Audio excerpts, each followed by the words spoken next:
let's go right from your analysis of what was happening in Yemen, and the Yemeni armed forces continued attacks on Israeli military sites, to the political analysis of how both Israel and the Trump administration tried to spin the situation with the ceasefire between Yemen and the U.S. as some sort of capitulation to the U.S.'s demands. Can we take a look at that, Ali? I know you have some points on that. Yeah, thanks, Nora, and thanks, John. John covered that all really well. And I want to actually let's start with this video of Donald Trump talking about the deal with Ansarullah, the Houthis, as he calls them, because I think it's actually quite interesting what he says. Yeah. Very good outcome with the Houthis, and we honor their word. I mean, they made a commitment, and we dealt with other countries that were close to them and their surrogates, and we honor all of their words. We'll see what happens, but I think, I believe that hopefully that's over with, and they'll leave the ships alone. Just leave those ships alone. But so we do. We take their word for it. It was, we hit them very hard. They had a great capacity to withstand punishment. They took tremendous punishment. And, you could say there's a lot of bravery there. It was amazing what they took. But we honor their commitment and their word. They gave us their word that they wouldn't be shooting ships anymore, and we honor that. Well, so nothing about Israel, obviously. And he says, yeah, they were pretty brave. They took a lot of punishment, as in airstrikes and destruction from the U.S. But yeah, well, high praise from Donald Trump for Ansarullah, but also an admission that basically, that they could withstand it, and he's sort of putting a positive spin on the briefings that he almost certainly got, saying, Mr. President, what we're doing isn't really making a difference. Either we have to, carry out a full-scale invasion of Yemen or back off. And looks like he said, all right, let's back off. And I just want to point to, I mean, John covered this quite comprehensively. It's clear that the official statement from Oman doesn't say anything about Israel. This was a bilateral agreement to that the U.S. will stop bombing and Yemen will stop attacking American ships, which it was never really attacking in the first place, right, and had never said it would attack until the U.S. started bombing Yemen, and then it was only a measure of retaliation. I don't think, other than the U.S. warships, as part of the military engagement. So it was never Yemen's agenda to attack American ships. That only came in response to U.S. attacks on Yemen. So that's the first thing to say. But the thing that's really interesting is that all of this was done without consultation to Israel. So if we jump, Tamara, to the Wall Street Journal headline that we have here, which is Trump declares truce with Houthis, but Israel still at risk. And there's a couple of interesting things here. Let's go to that first screenshot from the article, Tamara. Trump's announcement came as a surprise to Israel, and Israeli officials said Israel is concerned about the development. And then they also say in the Wall Street Journal, remember the Wall Street Journal is quite right-wing and often reflects not always, but very often reflects administration thinking. And they say the intensifying conflict risked complicating Trump's nascent nuclear negotiations with Iran.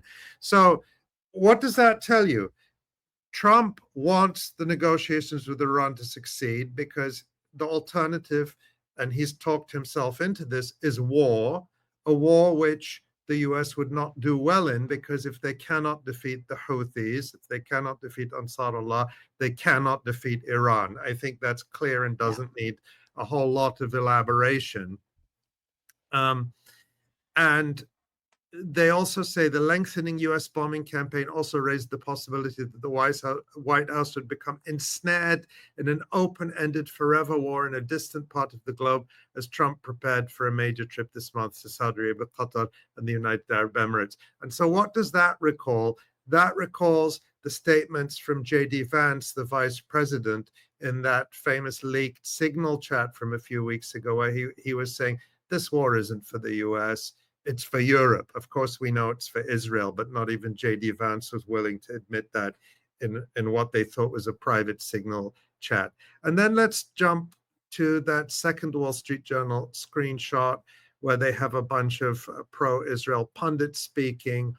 But the one that I really want to focus on is the one at the bottom, Jonathan Conricus, who is a British settler in Israel. I believe he's British, Asa, right?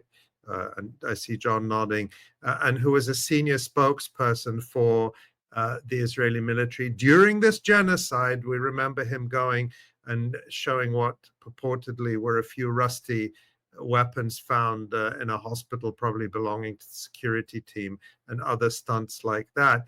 But he says there appears to be a US deal with the Houthis that doesn't cover Houthi aggression toward Israel. Jonathan Conricus, a retired Israeli lieutenant colonel who served as an Israeli military spokesperson, wrote in a social media post, as long as they attack Israel at the behest of Iran, the region won't be at peace. So Israelis feel thrown under the bus.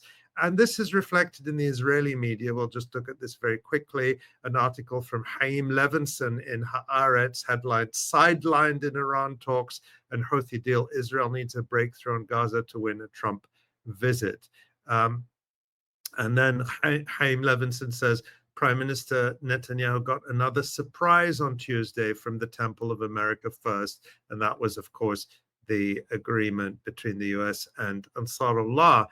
And the article goes into, and it says, Jerusalem was greatly taken by surprise by the announcement that the US would cease the strikes without including Israel in the deal, especially when it is paying a heavy economic price for the cancellation of flights to its only international airport.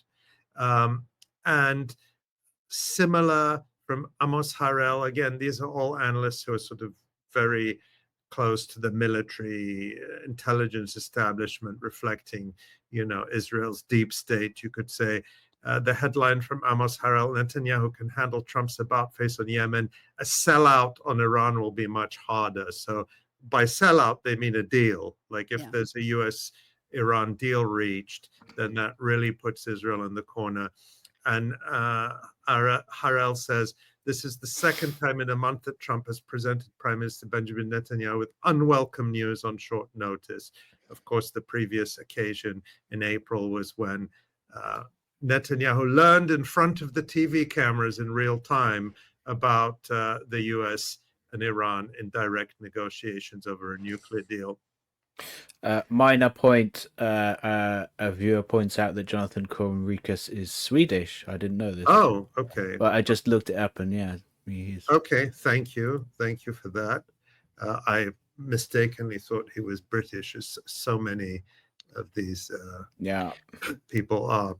Well, he really did find out in real time because it was one of these Trump Oval Office like rambling press conferences with Mark Carney, the Prime Minister of Canada, and he just threw it out there, and you could see the people scrambling, and then right away in Israel, people were responding. Netanyahu's respond, like they had no idea that this was coming at all, and it's happening live, and it's being articulated what's happening. It didn't even send a text message. Like just send Bibi a text and just say like we're out. And so because they weren't able to come up with statements for that whole first 6 or 8 hours, the Israeli statements were confused. They weren't ready to be making them, and it was just very clear right from the start that there was nothing. This had nothing to do with Israel. Yeah, I mean, what does that say? Like, what is the significance of that? The U.S. Not consulting Israel Well, in the Yemen ceasefire? Like, what does that signify, if anything? Well, this is the same thing with the Iran negotiations, which Yeah. is that the US is pursuing what it views as its own interests, and it doesn't care whether that serves Israel's agenda or not. Right. And we're seeing more and more that the US views its interests as being at odds with those of Israel. If we think way back towards his before his inauguration, when Trump tweeted or posted on his Truth Social website that video of Columbia professor Jeffrey Sachs attacking Netanyahu and calling him an SOB for dragging America into wars. First they dragged us into Iraq, now they want to drag us into a war with Iran. And we're seeing that play out now, where Israel's strategy or priority has been to drag the US into a war against Iran, because as much as Israel threatens to attack Iran, hold me back or I'm going to do it, Israel cannot. It's very clear now that Israel by itself could not carry out a strategic attack against Iran. They could barely carry out a symbolic attack following Iran's retaliation in October. They could not carry out any type of attack. I mean, Yemen is presumably a much softer target than Iran, and Israel cannot carry out more than symbolic attacks. They can burn some food warehouses and fuel storage tankers at Hodeidah port, or they can destroy civilian airliners at Sana'a airport, which is what they did, typical Israeli-style terrorism. But they cannot carry out strategic attacks on Yemen that will stop Yemeni missiles from hitting Ben Gurion airport. So if they can't do that in Yemen, they can't do that. They definitely can't reach Iran's missile cities deep underground, let alone destroy them or put them out of action. And what's true for Israel with respect to Iran is also true for the United States, because weeks of unprecedented heavy bombing, you heard Trump admit it, Yemen withstood it. So what could the United States do to Iran? Yes, they can kill. Yes, they can destroy, but they cannot change the strategic equation militarily. And therefore, the United States is forced to go into negotiations with Iran and may well come to a deal. And if they really want a deal, it's going to have to be a deal that looks a lot like the one that Barack Obama signed in 2015 and Trump tore up in 2018 or 2019 or whenever that was. But we'll see, because this administration is erratic. There are still very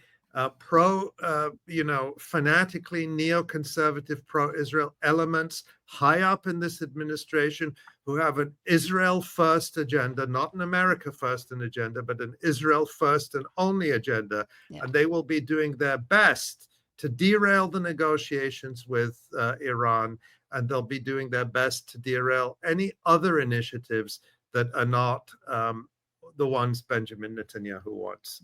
It's far from clear how this will end, but it's clear right now that it's not heading in a straight line in the direction that Netanyahu wants. Well, thanks for that. And obviously something that we'll keep watching. Things are moving so fast.